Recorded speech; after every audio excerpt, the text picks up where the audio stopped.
Est-ce que la psychologie et la spiritualité peuvent faire bon ménage? Bonjour, c'est Stéphane l'Alchimiste. Depuis le milieu du XXe siècle, la psychologie transpersonnelle a tenté de concilier ou de réconcilier psychologie et spiritualité. Il est clair qu'auparavant, ces deux disciplines étaient considérées plutôt comme des sœurs ennemies, jusqu'à ce que certains psychologues ou psychanalystes reconsidèrent la chose et proposent un nouveau regard. Dès lors, on commence à accepter que la dimension sacrée de l'existence puisse constituer une expérience psychologique à part entière. Or, il est assez étrange que cela apparaisse comme un progrès récent, étant donné que le mariage de la psychologie et de la spiritualité a en fait toujours existé chez les antiques. Et dans cette nouvelle vidéo, nous allons voir que le mouvement transpersonnel n'a peut-être finalement rien inventé de particulier et qu'il s'est même souvent égaré dans des paradigmes spirituels tout à fait discutables. Le domaine de la psychologie générale a connu, comme on le sait, plusieurs périodes de développement. La psychologie transpersonnelle se considère donc aujourd'hui comme la quatrième vague importante dans cette évolution. Après les grandes périodes de la psychanalyse, du comportementalisme et de l'humanisme, eh bien, de grands psychothérapeutes comme Abraham Maslow et Stanislas Grof, pour ne citer qu'eux, ont posé les bases d'une thérapie dite transpersonnelle. Alors pourquoi transpersonnelle? Parce que c'est une approche qui tient compte de la dimension spirituelle de la vie et qui envisage par conséquent une exploration plus ou moins systématique des phénomènes dits parapsychiques, lesquels conduisent à ce qu'on appelle les états modifiés de conscience et qui sont considérés par ces nouveaux thérapeutes comme des moyens de guérison, d'où le terme de transpersonnel pour qualifier toutes ces expériences psychiques, spirituelles et aussi religieuses qui sortent précisément du champ de la conscience ordinaire, c'est-à-dire au-delà du personnel, au-delà du moi ou de l'ego. Alors il faut savoir qu'avant le mouvement transpersonnel,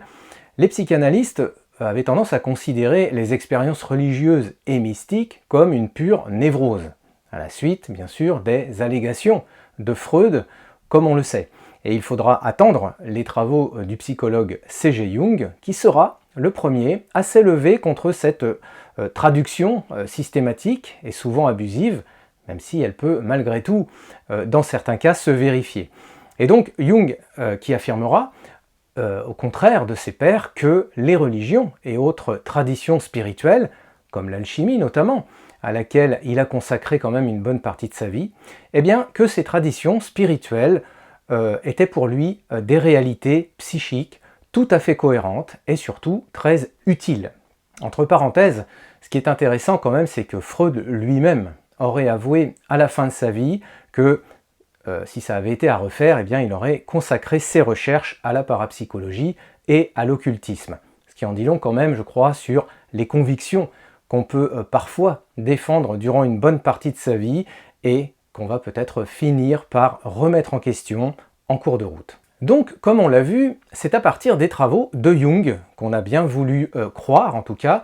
que l'expression du sacré en l'homme, c'est un phénomène normal et naturel, et qui plus est, un facteur d'équilibre et de santé psychologique, ce qui est quand même promptement révolutionnaire pour la psychologie de l'époque, puisque, on le sait bien, celle-ci était totalement obnubilée par les phénomènes d'hystérie et de psychopathologie qui étaient disséqués à l'époque par la psychanalyse.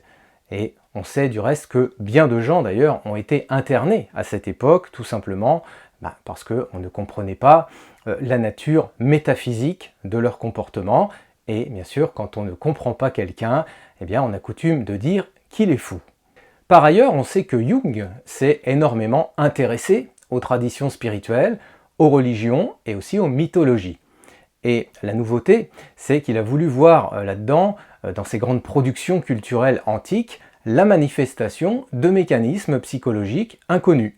Donc il les a observés, ces mécanismes, il les a répertoriés, à sa manière bien entendu, et puis il leur a donné des noms, comme les archétypes, ou encore l'inconscient collectif, des termes qu'on emploie beaucoup aujourd'hui.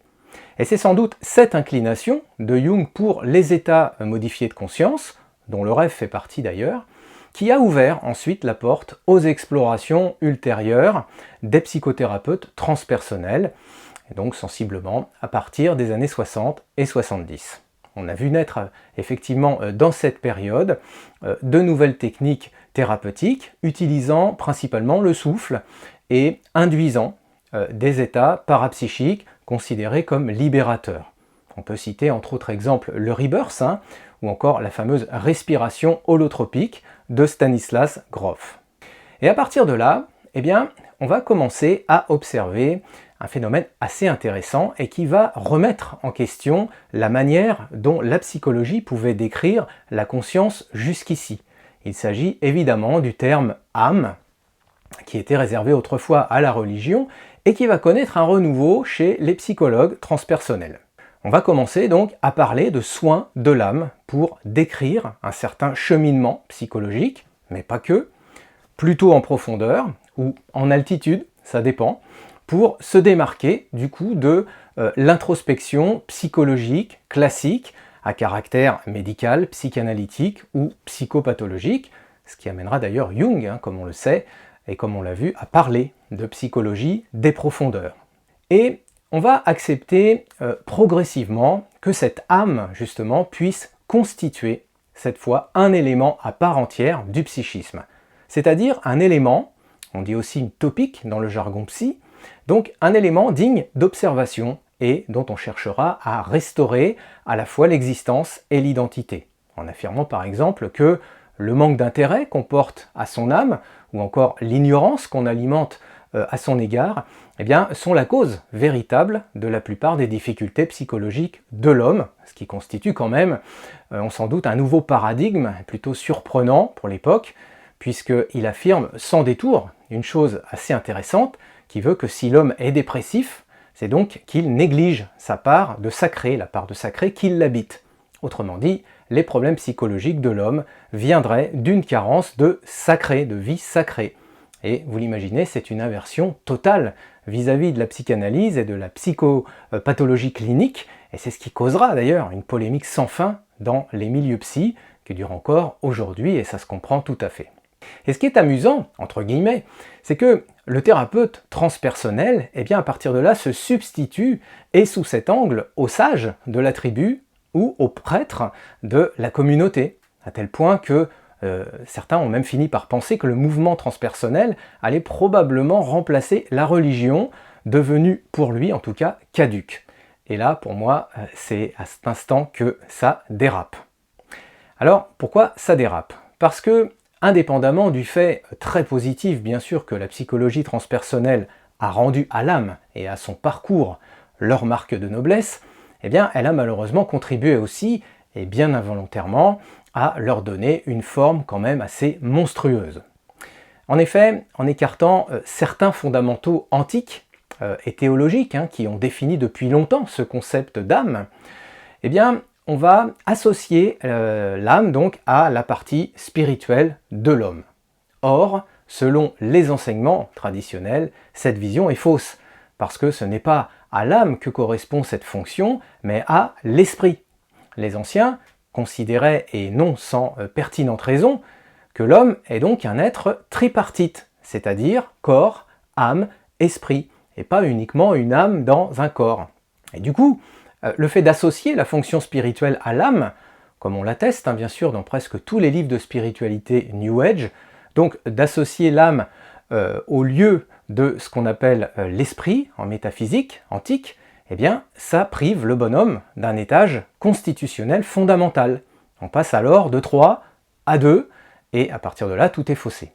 Et surtout, c'est la porte ouverte à toutes sortes de fausses analogies, lesquelles vont transformer rapidement la psychologie transpersonnelle en un immense fourre-tout spirituel, où on mélange pêle-mêle les chakras, le chamanisme, la physique quantique, la réincarnation, les rêves lucides, les NDE, etc., etc. C'est-à-dire à peu près tout ce à quoi s'occupe actuellement le New Age. Et constatant le manque de rigueur scientifique et métaphysique qu'affiche de plus en plus le mouvement transpersonnel à notre époque, eh bien, je crois qu'il n'est pas si étonnant que cela, qu'à l'arrivée, les pouvoirs publics s'inquiètent d'éventuelles dérives sectaires le concernant. Il existe une autre méprise fréquente dans les milieux du transpersonnel dont j'aimerais à présent vous parler. Celle de croire qu'avant Jung, il n'existait aucune psychologie des profondeurs. On imagine effectivement, à tort, mais c'est comme ça, que les antiques suivaient des préceptes religieux et initiatiques un peu niais, un peu dépourvus de toute objectivité psychologique, et qu'il faudra donc attendre des gens comme Maslow, encore une fois, Assagioli ou encore Ken Wilber pour y voir plus clair. Alors, il est vrai bien sûr qu'à ces époques reculées, on ne parlait effectivement pas de stade anal ou d'archétype, ni même encore d'holotropie. Mais cela ne signifie pas pour autant que les anciens sages et autres anachorètes du désert ignoraient absolument tout des rouages complexes et tortueux parfois du psychisme humain, bien au contraire d'ailleurs. En fait, ils décrivaient ces mêmes mécanismes, mais d'une autre manière, sans doute plus simplement, et surtout sans ignorer, malgré tout ce qu'on peut croire, la part d'ombre qui siège en chacun de nous et qui constitue l'un des socles fondamentaux de la psychologie transpersonnelle. Voilà pourquoi on ne peut pas dire, à mon avis, que le mouvement transpersonnel occidental ait réellement trouvé, ni même défendu ses racines spirituelles. Pour moi, c'est même plutôt l'inverse, puisque la plupart des propositions d'études des écoles transpersonnelles actuelles, on le constate, puisent presque exclusivement aux sources des traditions orientales et chamaniques, et encore pas toujours les meilleures versions. Je me pose donc cette question de savoir pour quelles raisons légitimes on a pu oublier à ce point qu'il existe une tradition spirituelle purement occidentale. Une tradition véhiculée entre autres par les pères du désert, mais pas que, à mi-chemin donc entre l'hellénisme d'une part et le christianisme des origines d'autre part, lesquelles influences constituent quand même, et encore une fois toute histoire de religion mise à part, elles constituent le bastion de toute la métaphysique en Occident. Et donc comment se fait-il, à partir de là, qu'une personne qui s'intéresse aujourd'hui à une spiritualité, on va dire introspective, comment se fait-il donc que cette personne ignore qu'elle a à sa disposition une tradition qui lui est propre, sans avoir besoin du coup d'aller chercher des réponses dans, je ne sais pas, le bouddhisme mondain, ou encore dans tous ces chamanismes tambourinants sortis de nulle part. Et à ce propos d'ailleurs, à propos desquels donc je reviendrai dans une autre vidéo. Alors, qu'on se comprenne bien, je ne suis pas en train de critiquer ni le bouddhisme, ni les chamanismes traditionnels. Ce sont pour moi des voies spirituelles tout à fait respectables et authentiques. Il n'y a pas de souci là-dessus. Mais il convient quand même de constater à quel point ces traditions ont été déformées et même défigurées par une certaine littérature et contre-culture New Age dans lesquelles puise précisément et sans discernement le mouvement transpersonnel actuel en général. Et pour moi, tout thérapeute de ce courant devrait être conscient, ou se devrait d'être conscient d'une telle méprise et devenir non pas le porte-parole de tous ces exotismes spirituels que fabrique notre société de consommation, mais plutôt un repère avisé qui fait savoir, et sans aucun prosélytisme bien sûr, qui fait savoir à ses patients et clients qu'ils sont héritiers, les héritiers légitimes d'une longue tradition spirituelle et mystique locale, pour ne pas dire occidentale. Une tradition donc qu'ils pourraient redécouvrir ou étudier un tant soit peu, pour y trouver sans doute des réponses adaptées, et sans avoir besoin du coup de s'exiler dans des pseudo-mysticismes excentriques et relookés. Et pour vous donner 3 exemples de traditions spirituelles occidentales authentiques, ayant su donc concilier la psychologie des profondeurs et la spiritualité de façon harmonieuse et efficace, il y a, pour commencer, la sagesse, on en a parlé tout à l'heure, la sagesse des pères chrétiens du désert, avec des figures de proue comme Évagre le Pontique ou encore Philon d'Alexandrie, qui furent probablement, on le sait maintenant, les premiers psychothérapeutes transpersonnels de l'histoire. Dans un deuxième temps, nous avons aussi la tradition alchimique ou hermétique, dans laquelle on préconisait 2 quarantaines, c'est-à-dire 2 étapes d'un travail sur soi qui devait mener à la sagesse, considérée dans ce contexte comme pierre philosophale. Avec donc pour première quarantaine, un processus de nettoyage purement psychique et émotionnel, pour ne pas dire psychothérapeutique, et une deuxième quarantaine qui constituait a posteriori le travail spirituel à proprement parler, et dans lequel la dimension psychologique n'intervenait plus, si ce n'est sous sa forme pneumatique, selon le vocable grec pneuma, qui signifie le souffle divin, qui vient transcender justement la persona, ce qui nous amène par conséquent à la notion de transpersonnel, c'est-à-dire un travail spirituel où c'est le souffle divin, donc le pneuma, qui vient transformer la conscience en tant que personne, qu'on pourrait, à juste titre, ici qualifier d'ego. Et enfin, troisième exemple, on peut inclure également la gnose chrétienne, dans ce schéma qui, selon certains protocoles, alors peut-être un petit peu plus confidentiels et secrets, il est vrai, s'attache également à conjuguer ces deux aspects de la vie intérieure que sont la psychologie et la spiritualité, dans une démarche qui vise, là encore, dans un premier temps, à unifier l'individu sur le plan psychique, et dans un deuxième temps, à le relier à un principe supérieur, qu'on peut appeler Dieu si on veut, mais ce n'est pas une obligation, en tout cas un principe qui prend le relais de sa conscience et le conduit vers, on va dire, une perception élargie et universelle du monde. Autrement dit, une conscience holistique et habitée, peut-être, on l'espère en tout cas, d'un élément supplémentaire, probablement lumineux, et qui constitue donc la marque et la preuve d'une évolution spirituelle aboutie. Et dans notre contexte thérapeutique transpersonnel, cet aboutissement est à considérer évidemment comme la réponse positive face à l'ensemble du coup des dérèglements psychologiques et émotionnels que l'homme peut rencontrer dans sa vie.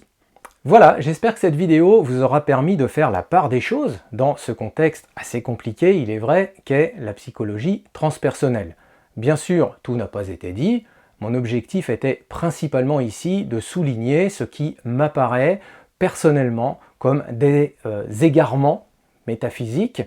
qui desservent à mon avis la discipline plus qu'autre chose. Bien sûr, l'idée n'était pas de mettre tout le monde dans le même panier, mais il faut à mon avis encourager les acteurs du transpersonnel actuel à plus de discernement, notamment quand il est question de proposer des solutions spirituelles vraiment inconsistantes à un public qui souffre déjà à la base de malnutrition métaphysique, pour ne pas dire autre chose.